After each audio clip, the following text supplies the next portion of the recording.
Just want to hear about the future. They wanted what she gave. She gave you the truth. But not everyone had the same experience. Welcome back to DBL. Lindsay Granger is joining us. In fact, Lindsay, you pitched this segment to our producers. Very interesting. So let's get to it. It's all about that infamous infomercial where a psychic who went by Miss Cleo beckoned you with those 3 words. Call me now. So many people called her then. The bad business deals she made came to light, and Miss Cleo was labeled a fraud until her death in 2016. So here to talk about HBO Max's new Call Me Miss Cleo documentary is director and producer Celia Aniskovich. Welcome to DBL. Yeah.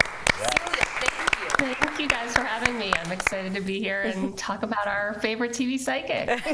So Celia, I have to be the bad guy and ask this question. I know we talked about it yesterday, but tell the audience what you told me. I think that the first thing that stands out about Miss Cleo is her Jamaican accent, obviously, but people want to know that she embellished her credibility. So the burning question is, was she really Jamaican or not? Let's get it out the way. So that is everybody's favorite question. And what I will say is people have a lot of opinions and a lot of answers to that question. What we found in making the film was that Miss Cleo, whose birth name is Ure Del Harris, was born in August of 1962, and according to her birth certificate, was born in Los Angeles, California. A lot of people will say that's not the end of the story, but I will say you're going to have to watch the film and make up your own mind about what you think. But it's certainly still a question that separates people on 2 sides of the fence. Well, I have to tell you, I watched this documentary the day it came out, and I thought you guys were really fair and painted a whole picture of her, so I appreciate that. Super interesting. Everybody should watch it. And we all know that Miss Cleo was the face of the Psychic Readers Network that did scam people, that did scam thousands of people.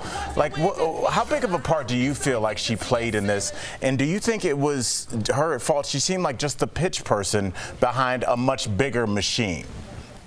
So I think this is one of the most surprising parts of the story that people who don't know Cleo's full story don't realize. And it's been really fun to watch people on Twitter sort of discovering this, that Cleo was really the front person for an entire giant fraudulent enterprise. And so there are a lot of people behind the scenes that you've never heard of.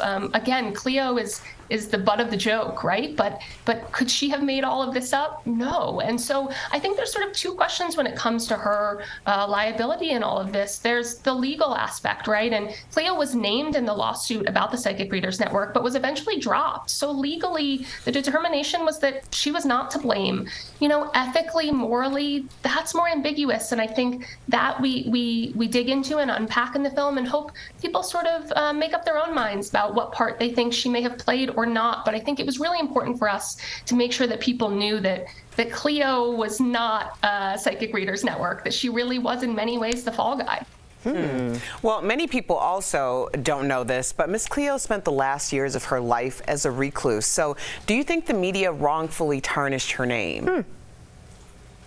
I think that the media did to Cleo what we often, all of us in our industry do, is try to put someone in a box. I think they sort of wanted Cleo's story to be neat and tidy when Cleo's story is anything, as you'll see from this film, neat and tidy.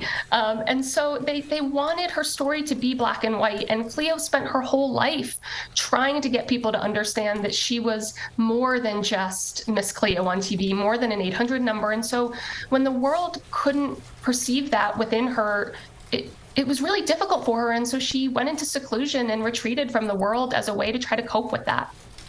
Wow. I got to ask you, why was now the right time for you to tell this story? Do you think the documentary is going to affect her legacy? What was specific about the timing?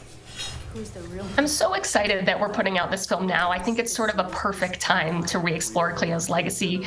Certainly, I like to think about what Cleo would be doing. I think she'd be like running the psychics on TikTok right now if she was around. But I also think that, you know, in many ways, Cleo's story up until now has been really one-dimensional. And our hope for this film was to breathe life into her legacy and give a kind of new multi-dimensional frame for Cleo. Raven Simone asks in the beginning of our film, so what's the real deal?